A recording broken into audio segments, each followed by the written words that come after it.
আজকে তোমাদের দেখাবো পাখি।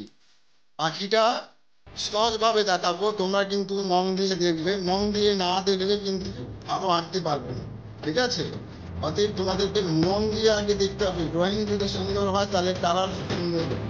অতএব তোমরা আগে মন দিয়ে দেখো পাখিটা কীভাবে আঁকতে হবে, তারপরে তোমরা রং আগে সুন্দর করে ড্রয়িং করবে। তাহলে পাখিটা আঁকতে গেলে কী করতে হবে? প্রথমে লম্বা দিকে খাতা ধরতে হবে, ঠিক আছে? প্রথমে লম্বা দিকে অথবা ডাউন দিকে, যেদিকে তার দিকে ধরবে না, লম্বা দিকে খাতা ধরবে অথবা ডাউন দিকে, ঠিক আছে? তাহলে শুরু করি। পাখিটা কীভাবে আঁকতে হয় তোমরা মন দিয়ে দেখো।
তাহলে তোমাদের পাখি আঁকা হয়ে গেল। তোমরা এভাবে বাড়িতে প্র্যাকটিস করবে। আমি এই ভিডিওর শেষে কালারটা দিয়ে দেবো, কালারটা দেখে নেবে, কালারটা দেখে দেখে সুন্দর করে আঁকবে।